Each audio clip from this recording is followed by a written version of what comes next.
seria o jugo de Jesus e como teria que ser o nosso comportamento frente aos problemas. Então, se por acaso não der tempo, eu vou passar um pouquinho os slides. Mas não que eu vou estar pulando alguma coisa que vai ser falado, o contexto geral vai ser absorvido. Os objetivos, né, do nosso estudo hoje é compreender à luz da doutrina espírita e o significado do jugo do Cristo. E refletir sobre a necessidade da gente se submeter a esse amparo de Jesus. Então, esse é o objetivo proposto da gente nessa noite. Entender, né, à luz da doutrina espírita, o que significa esse jugo do Cristo. Eu não sei se todos vocês aqui sabem o que é o jugo do Cristo. E refletir como a gente necessita incorporar o Evangelho, né, vivenciar o Evangelho. Eu acho que o que é mais difícil não é estudar, porque você vai... o seu esforço em entendimento... O nosso esforço em entendimento ele é bem maior do que da nossa aceitação perante as dificuldades, os nossos problemas. Então, jugo é como se fosse... No dicionário, jugo é esse instrumento aqui que é usado em animais. É como se fosse uma canga que você coloca entre dois animais da mesma espécie para carregar mercadorias, né? E eles falam que teriam que ser sempre dois animais da mesma espécie, porque se você colocasse um cavalo e um jegue, um ficaria... até mesmo ele fala que teria que ser do mesmo tamanho, do mesmo porte, para que o peso, o equilíbrio fosse dividido de forma igual. Então, quando ele fala o jugo de Jesus, é uma ilustração. E aí eu achei essa foto na internet que eu acho que explica bastante o nosso tema de hoje, né? Acho que essa foto resume toda a lição de hoje. Que se o objetivo é a nossa necessidade de a gente se submeter ao amparo de Jesus, quando a gente olha essa foto, a gente vê assim, talvez a maior dificuldade dessa foto seria eles estarem carregando a bagagem, né, uma mulher mais frágil, uma criança e esse senhor, não teria jeito. Então é como se a gente colocasse os nossos problemas na mão de Jesus e confiasse na sua vontade, né, de que o que a gente está passando nada é por acaso. E aí eu vim dar essa palestra com um monte de coisa na minha cabeça, um monte de problemas reais, assim, né? Eu falei, meu Deus, eu vou ter que falar do jugo de Jesus, vou ter que falar de fé, parece que eu vou ter que dar uma aula prática, né? Mas vamos lá. Na interpretação do texto evangélico, ele fala assim, naquele tempo, respondendo, Jesus disse, graças te dou, ó Pai, Senhor do céu e da terra, que ocultaste essas coisas aos sábios e instruídos e as revelaste aos pequeninos. Sim, ó Pai, porque assim te aprouve. Isso está em Mateus, no capítulo 11, no versículo de 25 a 26. São apenas só duas interpretações evangélicas hoje, onde ele dá bastante exemplo. Então, as lições do Evangelho, elas têm um caráter atemporal. Porque, assim, quando Jesus estava aqui há mais de 2000 anos, e tudo que a gente lê e estuda sobre o Evangelho hoje em dia, tudo isso tem um significado muito verdadeiro. E a gente ainda tem que procurar estudar para poder compreender tamanha lição que Jesus veio nos ensinar.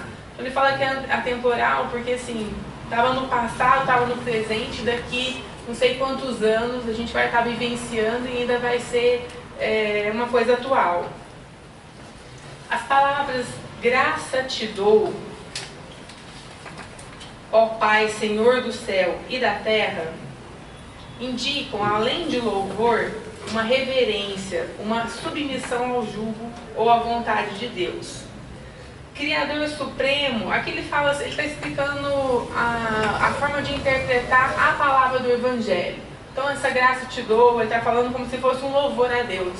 Quando ele fala sobre o céu e a terra, o céu ele está fazendo uma analogia à parte espiritual e a terra à parte do ser humano. Jesus louva o Criador Supremo porque certas verdades são reveladas aos pequeninos e ocultas aos sábios e instruídos. Na linguagem do Evangelho, pequeninos faz referência aos humildes e às almas pacíficas e boas. que se encontram abertas aos ensinamentos morais de Cristo. Então, se a gente for pegar as palavras desse evangelho, ele vai diferenciar aqui os pequeninos e os sábios. Talvez por uma presunção a gente poderia pensar assim: nós somos os...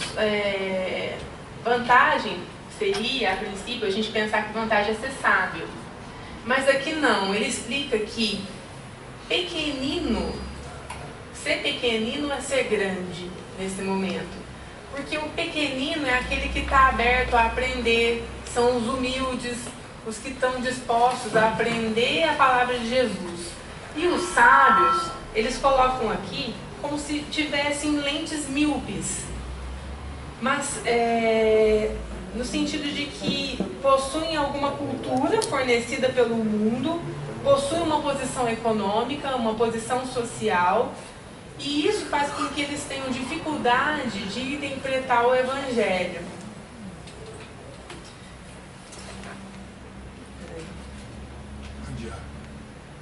Então, na verdade, quem se julga sábio entroniza a própria ignorância, pois o conhecimento na construção do bem, por meio de exemplificações moralmente ligadas, os sábios instruídos, a quem Jesus faz alusão, se revelam paradoxalmente incapazes de entender orientações espirituais básicas. Então vamos pensar assim: será que a gente se julga humilde? Se a gente se julga pequenino ou sábio, né? Nós somos os sábios, mas não como uma característica de uma qualidade. Nós somos os sábios porque nós temos no nosso espírito ainda muita arrogância, muita vaidade, e a gente tem que estar constantemente trabalhando isso. E essa arrogância e essa vaidade nos torna incapazes de trazer para o nosso coração os ensinamentos de Jesus. É como se a gente tivesse o espírito saturado dessas qualidades ruins. Deus não esconde as coisas aos sábios e aos entendidos. É o orgulho que não a deixa vê-los.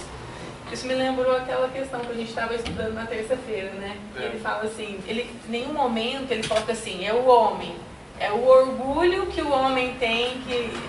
Então, nós temos a condição, nós ficamos julgando, acho que vem na mesma lição, né? É o orgulho que é castigado. A gente estava estudando isso terça-feira, e aqui ele coloca de uma outra forma, mas a mesma interpretação.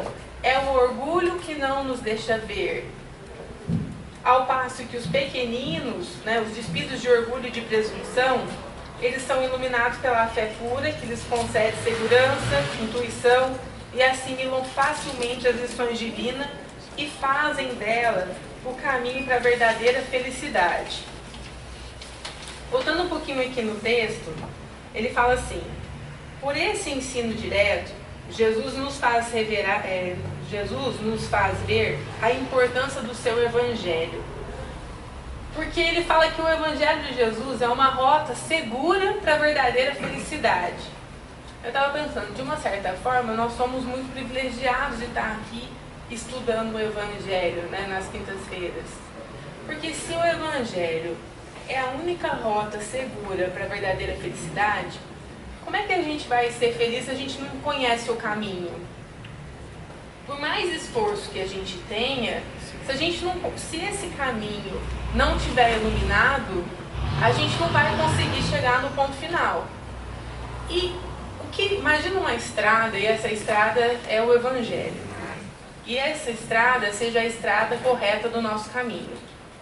O que faz iluminar essa estrada para que a gente enxergue ela? O nosso estudo, né? Quanto mais a gente estuda, mais claro vai ficar esse caminho, né? Mais fácil vai ficar da gente perseguir. E, além disso, o nosso esforço contínuo de estudar, de aprender, de assimilar e colocar em prática. Então, quando a gente pensa, mas o que é a verdadeira felicidade? Hoje eu estava conversando com uma médica, ela estava reclamando para mim sobre as dificuldades financeiras, não sei o quê, chorando sobre o contexto social no geral. E eu falei assim, isso aí tudo tem a ver com o Evangelho, né? Porque as nossas maiores aflições são relacionadas às coisas materiais. tudo que você está me falando são problemas materiais, não que não sejam importantes, mas eles são muito pequenos perto dos outros problemas que um monte de gente está enfrentando, né? Talvez se a gente tiver um pouquinho de humildade, de aceitar uma condição social um pouco menor, se a gente não for tão ambicioso, se a gente não quiser coisas vinculadas à parte material para os nossos filhos, talvez a gente sofresse menos, né? Porque o que a gente está, tô triste por causa disso, disso, disso, mas então qual que é a verdadeira felicidade? Se a verdadeira felicidade está relacionada ao Evangelho, a gente está triste por motivos não tão justos. Muitas vezes a gente fica triste, mas por motivos que a gente não deveria ficar triste. Talvez a gente tenha que ficar triste quando a gente erra nesse caminho do Evangelho, né? Não pelo fato que a gente não conseguiu o emprego que a gente queria, ou que a gente perdeu alguma coisa material que a gente nem adquiriu. E ele fala aqui que sob o amparo e a orientação, a gente adquire fortaleza moral que vai nos libertar dos velhos hábitos que nos mantêm presos às imperfeições. Então, sob o amparo e orientação, a gente vai se libertar dos velhos hábitos. E aí ele fala também assim, nesse propósito, a orientação espírita nos fornece a chave para a compreensão da mensagem do Cristo. Então, aqui dá para a gente falar bastante coisa. Quando ele fala assim que o amparo, quando a gente fala em fé, né? Antes eu falava assim, a pessoa tem fé ou não tem fé. Vocês podem não concordar comigo, mas a fé, ela é conquistada. A fé, e para a gente conquistar, a gente precisa de muito esforço.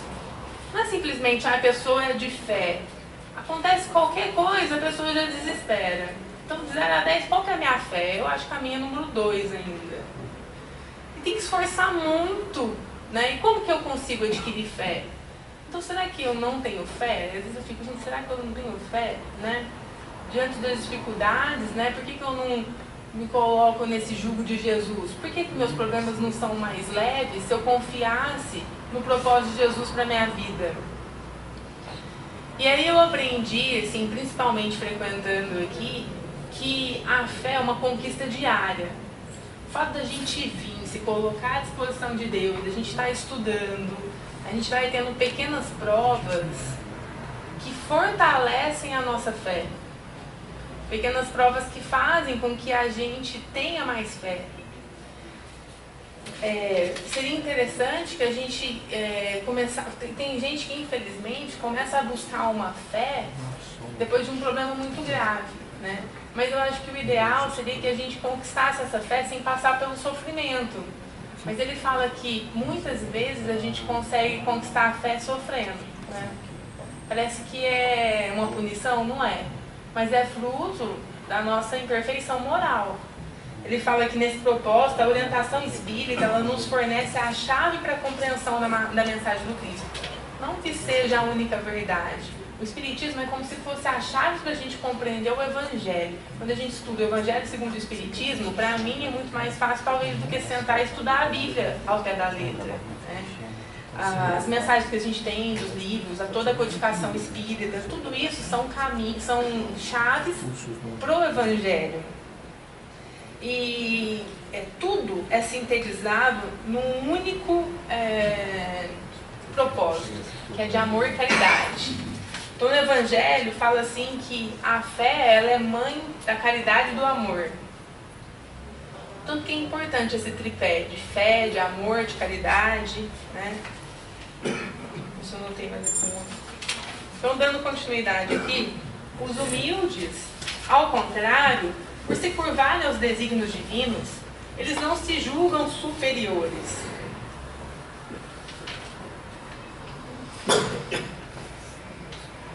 Sendo espíritos mansos e benevolentes, eles captam a essência das verdades imortais por inspiração superior, ainda que na reencarnação se apresentem desprovidos de maiores conhecimentos intelectuais. O que a gente entende disso? Por inspiração superior, ainda que na reencarnação se apresentam desprovidos de maiores conhecimentos intelectuais. a gente a gente consegue vivenciar essa fé independente do intelecto da pessoa. Às vezes você tem contato com uma pessoa que é analfabeta e ela tem uma fé, um conhecimento tão grande que ela te passa uma lição moral muito grande. Às vezes você tem um intelectual, que é uma pessoa renomada, com pós-graduação e tudo, e não tem essa humildade, né? No Evangelho segundo o Espiritismo, no capítulo 7, ele coloca: o poder de Deus se manifesta nas mais pequeninas coisas, como nas maiores. Ele não põe a luz debaixo do alqueire, por isso que a derrama em ondas por toda parte, de tal sorte que só os cegos não veem. Para vencer a incredulidade, Deus emprega os meios mais convenientes conforme os indivíduos. Se a gente já parou para pensar de que maneira Deus tem que agir para vencer a incredulidade de cada um, né? Porque uns vão estar com os corações abertos a aprender, outros nem tanto, né? Outros não vão querer nem saber. Mas Deus encontra uma forma de tocar o coração de cada um, respeitando a fase evolutiva de cada um deles, né? Então, às vezes, a gente se sente agoniado porque tem um amigo ou um irmão que não despertou. Como se nós, né, tivéssemos despertados. E aí eu fico imaginando assim, como é que fica Deus nessa situação lá em cima, né? Esse Pai falando, Deus não fica lá angustiado, triste, bravo. Dani, põe 4 horas. Deu 10 minutos, então são de 4 horas. Né? Outra encarnação, Google. Então Jesus, nesse Evangelho dos Humildes, ele fala o seguinte: Jesus exemplifica a sujeição à vontade de Deus quando afirma: sim, ó Pai, porque assim te aprovo. Ele tinha certeza de que seus ensinamentos jamais se perderiam. No caminho do progresso, o que a alma não aceita hoje, aceitará no futuro. Todo mundo vai ter essa aceitação. Entretanto, Jesus respeita o livre-arbítrio dos seus interlocutores, de aceitar ou rejeitar as sábias orientações. E quem somos nós para não aceitar o livre-arbítrio do nosso amigo ou do nosso familiar? Se Jesus aceita o nosso livre-arbítrio, né? Não nos esqueçamos de que o Evangelho é para ser semeado e a partir daí germinar, crescer, frutificar. Talvez o que é mais importante em toda lição, se a gente quer ajudar alguém, é o nosso próprio exemplo, né?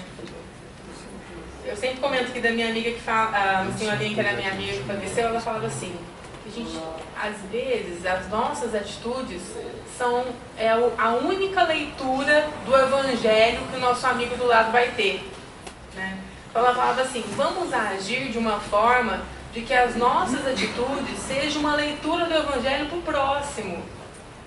E isso era uma coisa muito intensa, né? Como é que todos os meus atos vão estar no Evangelho, né? Olha o que vai precisar do meu esforço.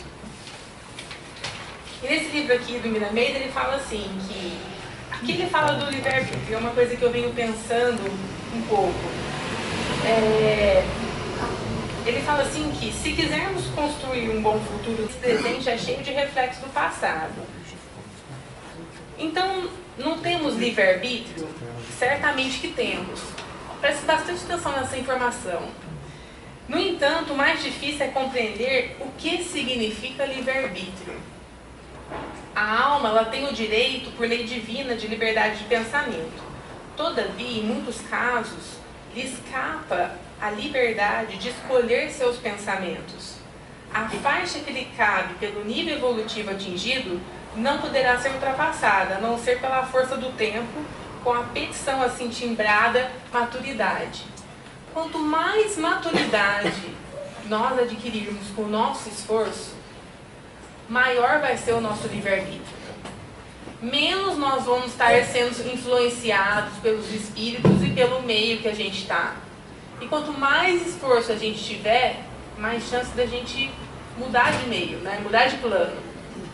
Então essa palavra do livre-arbítrio, a gente precisa... eu tenho meu livre-arbítrio. mas a gente precisa lutar para amadurecer esse livre-arbítrio. Para que a gente não seja influenciado nem por encarnados e nem desencarnados. Por isso a importância do orai e vigiai constantemente. E a gente vacila muito nisso. Ali. Só tem um detalhe no livre-arbítrio. O livre-arbítrio ele tem um limite. Eu posso fazer o que eu quiser. Tudo me é lícito, mas nem tudo me convém, como diz São Paulo. Agora, o limite do livre-arbítrio são os mandamentos divinos. Ali está o limite. O limite do livre-arbítrio são os mandamentos? Os mandamentos divinos, que são as leis sociais que Moisés nos trouxe. Não matar, não furtar, não cobiçar, não cometer adultério, não cobiçar as coisas alheias.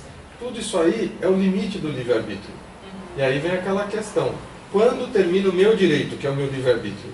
Quando começa o direito do outro. Não, quando começa o meu dever, que é respeitar o direito do outro. Entendeu? Isso aí é uma... Todo mundo fala essa frase. O direito termina quando começa o direito. Não, quando começa o meu dever. E o meu dever é cumprir o que está lá. Então o livre-arbítrio, ele tem limites. E é o que não me convém. Aí por isso que ele fala aqui, que uma liberdade mais acentuada não pode ser entregue nas mãos da ignorância, sem que a disciplina corrija os impulsos. Né? Então quanto mais maturidade a gente tiver, menos impulso a gente vai ter. O maior vai ser o nosso livre-arbítrio. Né? Acho que aqui é isso. Nesse grupo espírita germano, eles comentam o seguinte: o exemplo do Cristo ilustra o tipo de comportamento que devemos adotar perante pessoas que rejeitam ou desconhecem os ensinos espíritas. Precisamos respeitar com serenidade as diferenças e opiniões contrárias emitidas sobre a doutrina espírita. Com o tempo, todas as criaturas humanas observarão seus princípios.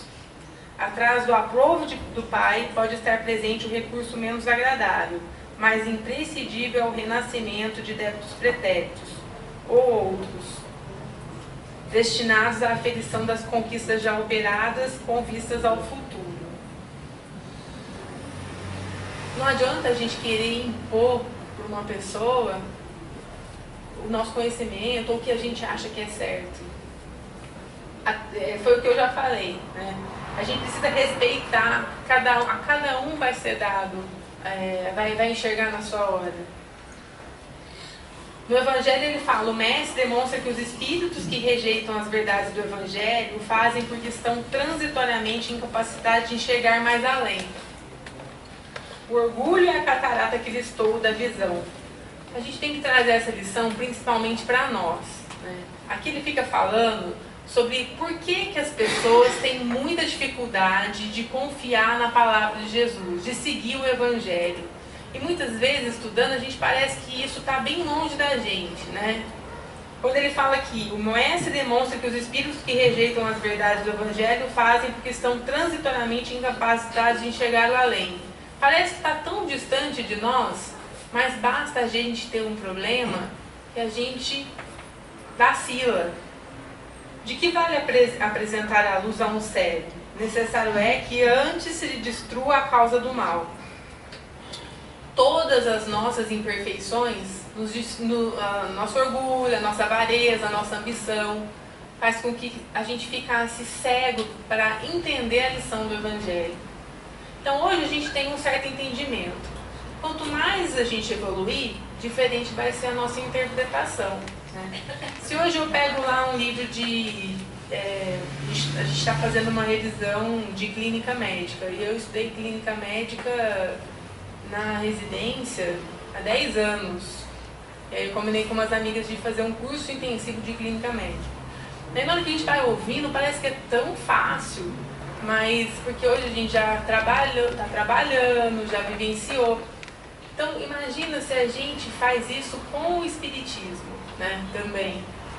Se a gente tem a experiência, já estudou, a nossa visão vai ser diferente. Nossa visão vai ser ampliada. Eu estava ouvindo os CDs da doutora, e aí ela fala assim, que nós, aqui encarnados, a gente tem a capacidade de enxergar 1/8 do que está acontecendo. Então imagina a gente ter a capacidade. Então cadê o outro? Os 7/8 que a gente não entende, né? É muito pouco. E aí às vezes a gente se julga assim, superior, né? Mas não é o fato da gente estar estudando que a gente está um passo à frente. O mais importante é a nossa ação. A ação que vai contar, né? Eu sempre conto aqui aquela historinha de um senhorzinho que chegava no centro espírita e ficava lá no final, né? E aí quando ele falece, o presidente do centro espírita vê ele passando numa caravana de espíritos superiores e o presidente estava lá numa situação bem pior, né? Aí ele fala, nossa, o fulano, você não estava lá no fundo, não fazia nada, não falava nada, como é que pode estar ali no meio daqueles espíritos, né? E aí foi explicado para ele colocou em prática o que todo mundo falava. Então, não adianta a gente vir aqui, ter conhecimento, estudar, são ferramentas que nos ajudam muito, mas a prática disso é que é importante, né? Quantas pessoas que a gente julga ignorantes e que às vezes numa situação, não precisa nem ser muito longe, vai estar estendendo a mão pra gente, né? Às vezes eu penso assim, às vezes se eu morrer, né, quem sabe um paciente me lembra de mim, né, ai, fiz uma receita, né, me salva, né? Eu tenho essa esperança. Essa condição nos faz lembrar a seguinte afirmativa de Paulo: se alguém cuida saber alguma coisa, ainda não sabe como convém saber. E aí tem no livro Vinha de Luz essa explicação de Emmanuel. A civilização sempre cuida saber excessivamente, mas em tempo algum soube como convém saber. É por isso que ainda agora o avião bombardeia, o rádio transmite, a mentira e a morte, o combustível alimenta a maquinaria de agressão. Quantas coisas ruins a gente tem visto, né? Dói na alma. E por que a gente ainda convive com isso? Não precisa ir longe. Ultimamente eu ando revoltada com quanta gente doente sem condições de tratamento. E não basta a gente ser solícito. Então eu posso, como médica, vou ajudar, vou atender. Mas e aí? Quem vai pagar o exame? Quem vai pagar o antibiótico que tem que ser na veia? É muito difícil a gente dar um suporte e são muitos os necessários, né? E aí eu estava até no cabeleireiro essa semana, a mulher falou assim, olha, vendo tanta coisa, parece que Deus vai ter que dar um reset, que não vai ter jeito. E é o que está acontecendo, essa transformação, né? Isso tem a ver com a aula passada, essas mortes coletivas. Porque, gente, isso tem que calar, isso tem que tocar o coração de todo mundo precisa se unir, né? E o que a gente mais ouve são essas discussões de política, né? Como se a política fosse lá um pedestal à parte, nós estamos todos misturados. O homem apenas cogita saber, esquecendo que é indispensável saber como convém. Em nossas atividades evangélicas, toda atenção é necessária ao êxito na tarefa que nos foi cometida. Aprendizes do Evangelho existem que pretendem guardar toda a revelação do céu para impô-los aos vizinhos, que se presumem de posse da humildade para tiranizarem os outros, que se declaram pacientes, irritando a quem os ouve, que se afirmam crentes, confundindo a fé alheia, que exibem título de benemerência, olvidando comezinhas obrigações domésticas. Então ele fala que esses amigos, principalmente, são daqueles que cuidem saber sem saberem de fato. Muitas vezes, nós temos a falsa impressão de conhecimento e não temos. O que a gente tem que fazer, então, para vivenciar isso? Para colocar em prática? Para não morrer na ilusão de que a gente sabe, que a gente deu um passo, né? Por que é tão difícil o autoconhecimento? Porque mexe com o nosso orgulho, com a nossa vaidade. Só que se a gente não trabalhar o nosso orgulho e a nossa vaidade, nós vamos morrer e nós vamos nos deparar com a nossa condição atrasada. É mais fácil a gente enxergar hoje e começar a trabalhar do que a gente postergar e deixar para uma próxima encarnação. Porque a gente tem que ter coragem, né, de olhar no espelho, de se auto-reformar, de querer melhorar, de querer morar num mundo melhor. Então essa é a primeira parte. A outra leitura do Evangelho, ele fala: vinde a mim todos os que estão cansados e oprimidos, e eu vos aliviarei. Tomai sobre vós o meu jugo, e aprendei de mim, que sou manso e humilde de coração, e encontrareis descanso para a vossa alma, porque o meu jugo é suave e o meu fardo é leve. Eu até publiquei uma frase que resume tudo isso no Face, que era assim: quando a gente confia em Jesus, a gente vê que a gente não está sozinho. O nosso problema, ele fica muito pequeno, porque a gente colocar o nosso problema na mão de Jesus, né? E parece que a gente é um pouco masoquista, né? Tipo, até estava com um problema, fiz daquilo de uma tempestade. Aí a minha amiga me perguntou: então aí tem problema lá? Eu falei: entreguei na mão de Deus. Mas entreguei na mão de Deus de uma certa forma que ele deixou de ser um peso. Eu evoluí? Não, peguei outro problema agora. Então a gente vê, a gente dá um passo e dá um para trás, dá um para frente e dá um para trás. Tem uma chave aí, Thalita. Isso que falou tem a ver. A minha avó tinha uma frase que era assim: ela nunca falou, deixa que Deus resolve. Não. Oferece por amor a nosso Senhor. Oferece. Ou seja, isso aqui. E eu vos aliviarei. Ele não falou que vai tirar nada da gente. Ele vai aliviar. Como se alivia? Compreendendo a situação. Se aconteceu tal coisa, foi um problema. Causas atuais das aflições. Eu busquei? Sim. Deus não tem nada a ver com isso. Então Ele vai me dar condições de compreender o meu erro. Não é desta encarnação. Muito bem. Então eu já sei que alguma coisa eu fiz e agora eu estou reparando. Eu não estou pagando nada. Estou me reajustando com a lei e reparando. Então essa palavra aliviarei, não é que Ele vai tirar de nós. Ele vai nos fazer compreender e aí a gente vai entender. Bom, então se eu precisar reparar, agora fica mais tranquilo. É exatamente isso aí que falou para nós. Mas a gente tem que ter essa noção. Jesus não vai tirar nada de ninguém. Ele vai aliviar, nos conscientizando do problema. Nos dá força, né? Para resolver. A gente repete muito por dar muita palestra, sim, mas a minha chefe da geriatria, ela não acredita em Deus. E aí ela reza com os filhos, ela leva os filhos na igreja. Um dia eu perguntei para ela: mas você não acredita? Por que você fica fazendo isso? Aí ela falou assim para mim: porque é muito difícil não acreditar. Eu quero que eles acreditem e eu vou fazer tudo para que eles acreditem, porque é mais leve, né? E aí eu fiquei pensando... Oi? Ela é ateia, graças a Deus. E ela está ensinando, né? Então eu fiquei pensando. E essa expressão vinde a mim, ela está saturada de vibração amorosa, né? Esse chamado de Jesus: vinde a mim todos os que estáis cansados e oprimidos, e eu vos aliviarei. Esse texto revela uma das mais belas e conciliadoras manifestações de Jesus. Demonstra a sensibilidade do educador, de seu ministério, do que efetivamente necessita ser repassado ao aprendiz. Ninguém, como Cristo, espalhou na terra tanta alegria e fortaleza de ânimo. Reconhecendo isso, muitos discípulos, amontoando argumentos contra as lágrimas, e abominam as expressões de sofrimento. O paraíso já estaria na terra se ninguém tivesse razões para chorar. Considerando assim, Jesus, que era o mestre da confiança e do otimismo, chamava o seu coração todos os que estivessem cansados e oprimidos sob o peso dos desenganos terrestres. Não amaldiçoou os tristes, convocou-os à consolação. Caracteriza-se as lágrimas através de origens específicas, quando nascem da dor sincera e construtiva. São filtros de redenção e vida, no entanto, se precedem do desespero, são venenos mortais.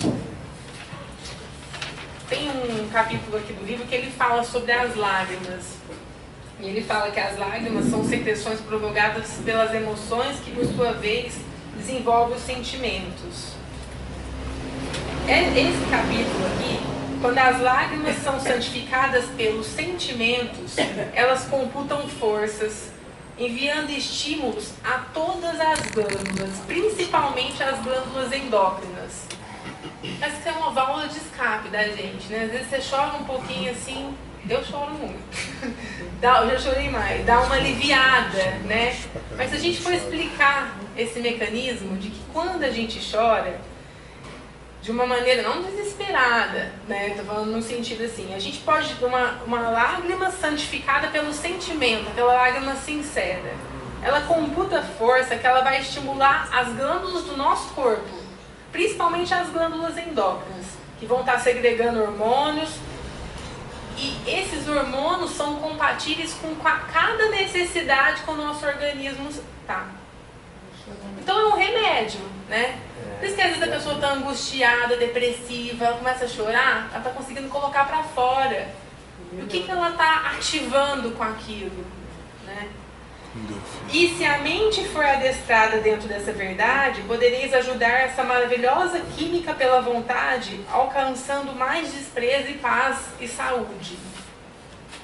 Então, para alguns, a lágrima é um remédio, né? É um alívio, né? Que vai estar ativando pontos importantes. Convida-nos Jesus... Eu queria só fazer um comentário. O pessoal está dizendo que eu tenho que tomar cuidado com meus comentários personalistas. Então, nunca aconteceu comigo, mas me contaram que a música abre esses canais que você está falando. Eu não choro, eu sou homem e não choro. Mas eu acho que é muito importante isso daí. Que, aliás, é uma coisa que ajuda a gente, a prece que você fala do final do dia, uma musiquinha de bom nível, para a gente refletir e ver o nosso estado emocional antes de dormir. E aí sentir como é que nós estamos perante a lei, como o Maida fala. Se a gente foi um dia, fomos para o amor, ou se a gente naquele dia a gente deu um passo para trás.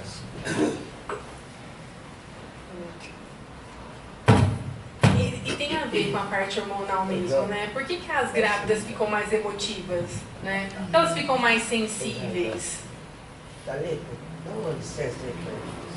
Olha, eu não sei se eu estou certo com esse conceito mesmo. Bom, todas as religiões que têm o cristianismo, que pertencem ao cristianismo, elas sempre procuram seguir todos os mandamentos de Cristo, enfim, para que a pessoa fique conhecendo. Agora, você disse no começo que o Cristo insistiu para que as pessoas seguissem o evangelho dele, né? Agora, você não acha que, eu não sei se ainda é proibido, mas me parece que nas escolas, desde o beabá até as faculdades, deveria ter uma parte que falasse de Jesus, porque Jesus é o primordial do nosso planeta, né? Então, eu acho, no meu conceito, que deveria, agora não sei se a lei permite, né? O que você acha? A Constituição não permite mais, Sebastião. Não. Pode ter, mas não é emocional, né? Pelo que eu vejo, o Estado é laico, ou seja, ele não é religioso. Só que laico é uma coisa, trazer a religião é outra. Isso é livre para qualquer escola, mas para as escolas estaduais não é recomendado. Mas não existe uma proibição. Tanto que nas escolas de padres, pentecostais que tem, né, as batistas, eles têm o estudo da religião. Mas nas escolas estaduais e municipais, não. Justamente por causa dessa determinação constitucional. Mas eles confundem o laico com falta de religiosidade. Aí tem uma questão que o Ives Gandra explica muito bem. Tá no mesmo a gente estender isso para o curso de medicina. Tem medicina e espiritualidade, existem algumas frentes, mas também não são obrigatórias, são opcionais, formadas por grupos de estudos à parte, né? Isso a gente já vê em algumas faculdades, né? Eu acho que isso também é muito relevante. Eu estudei a vida inteira no colégio católico, tinha religião, era católico, você tinha a opção de fazer ou não. Na minha época todo mundo fazia. Minha sobrinha estuda num colégio espírita, tem evangelização, mas é opcional. A criança que não quer fazer, a mãe autoriza a ficar no pátio brincando, né? Só que eu acho que a forma como isso é colocado para a criança, eu não acho que tinha que ser nem católico nem espírita, acho que tinha que ser uma coisa ecumênica. Porque... Mas tem escolas que fazem isso, eu acho que a Adventista faz isso. Todas as religiões. Eu acho que se fosse ecumênico, eu acho que atrairia um público maior. Porque a criança, ela vai muito no que o pai e a mãe o que a mãe e o pai falam. Então eu tive grandes problemas na escola, porque eu não aceitava o que estava falando, minhas notas de religião, a hora que eu olho, eu falo, gente, era muito baixa. Porque eu confrontava as freiras, até o dia que eu falei para ela, eu vou tirar 10, porque eu vou responder o que você quer ouvir, não o que eu acredito, né? E eu acho que isso é uma perda de tempo, porque eu acho que não é porque é católico ou espírito que é certo, eu acho que a palavra do evangelho é a mesma. Poderia estar cultivando o coração de uma criança, né? Todos os males que nos afetam, e tem só uma observação, teve uma das provas de religião no colégio, já até contei aqui, mas foi assim, a prova de religião foi assim, você tinha um mês para abraçar seu pai e falar que amava ele. E 50% da classe não conseguiu. E aquilo me marcou, eu estava na 4ª série. 50% dos alunos não conseguiram abraçar o pai e dizer para eles, eu te amo. E criança é tão inocente, eu fico pensando hoje, porque hoje todo mundo ia falar que falou, né? Mas metade da sala falou que não conseguiu. E uma dessas pessoas era um primo meu. E eu lembro que falei, mãe, fulano não conseguiu falar pro pai dele que ama ele, né? Então, para uns, o que era muito fácil, já chegar ali e falar, pai, te amo, tal. Para outros, olha a dificuldade, né? Então, você vê assim, e às vezes é tão difícil para a professora plantar uma coisa lá na escola que às vezes não é vivenciado nem lá no lar, né? Essa distância entre pais e filhos. Todos os males que nos afetam têm origem na falta de comunhão com Deus. Consequentemente, tudo que nos causa aflição, mágoa, sofrimento, resolver-se-á como que por encanto, mediante o estabelecimento das nossas relações com a divindade. Aí vai o tamanho da nossa fé, o quanto a gente acredita, o quanto a gente consegue colocar isso em prática, né?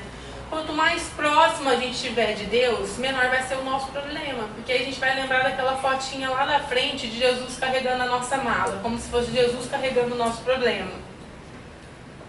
Quem se coloca nessa posição, né? Estou com um problema grande e falo, eu não estou sozinha, né? Porque eu não fiz nada para provocar isso, Jesus está comigo e eu vou resolver isso de uma forma tranquila.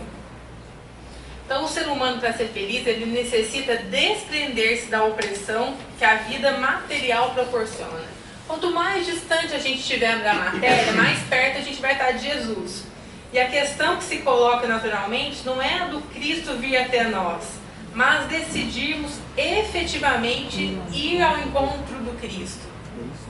Como que a gente consegue, gente, vivenciar a religião, os estudos aqui? Isso é uma pergunta que eu venho, como que a gente consegue aumentar a nossa fé?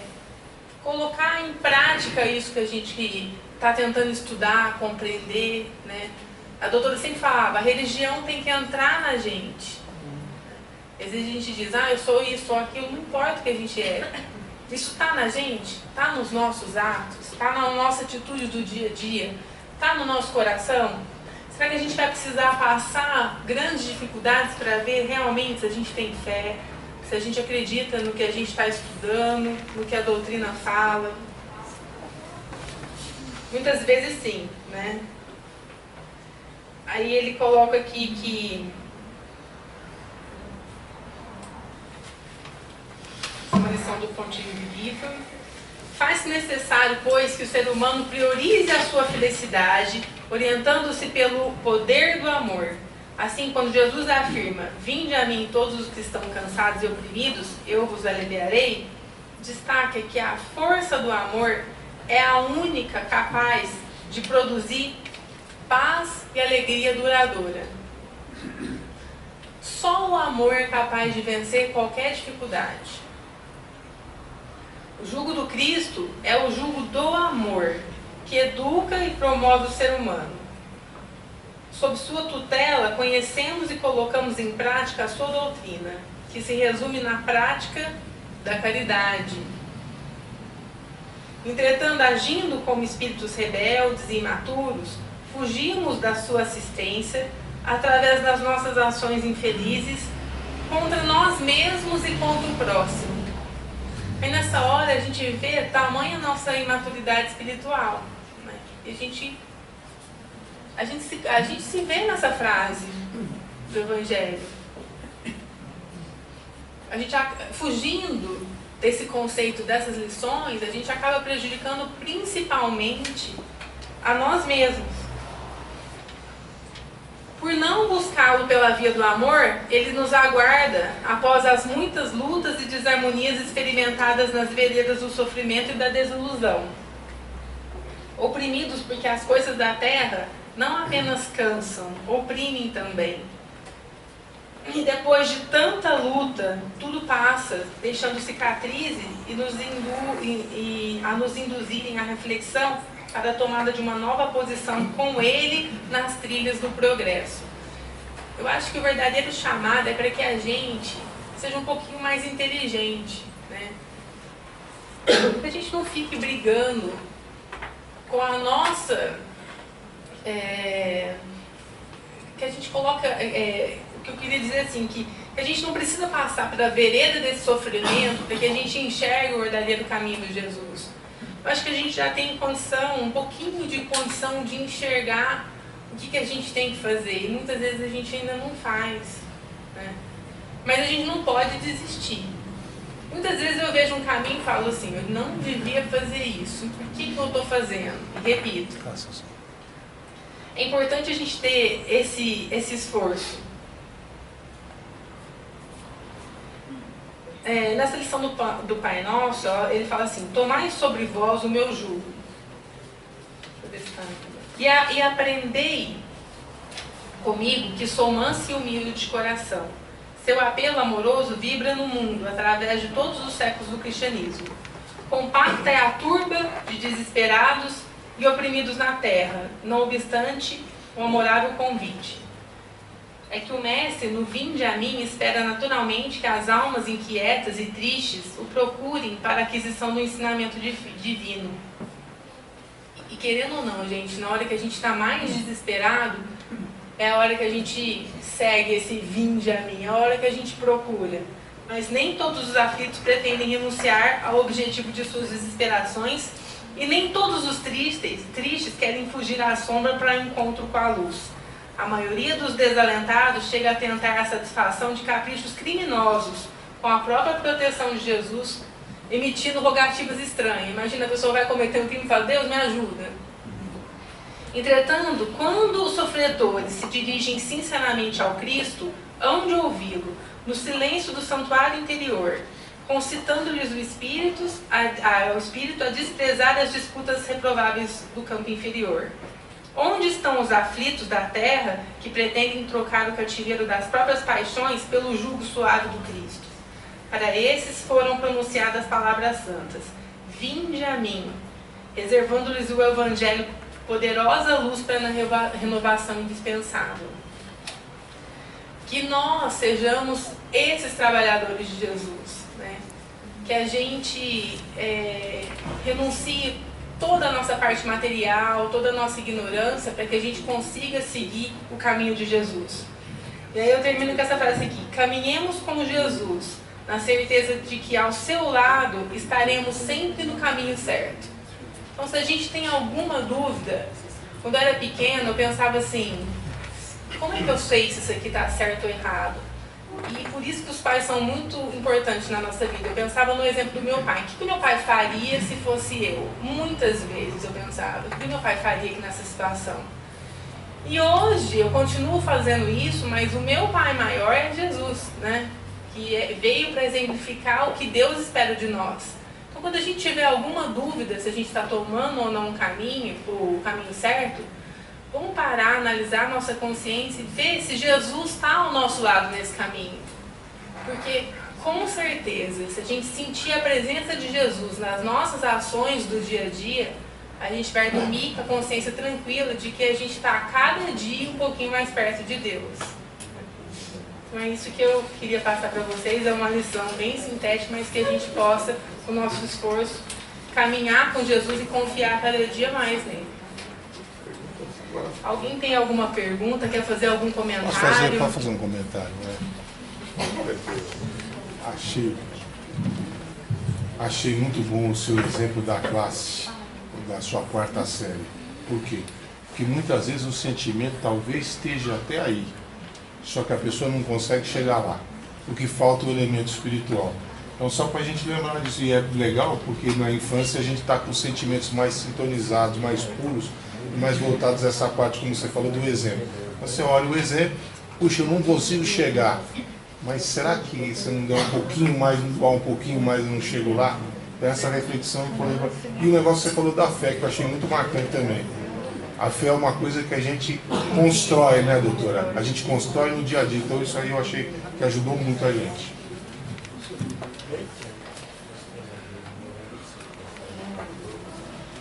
Mais algum comentário? Então esse mês é o último mês que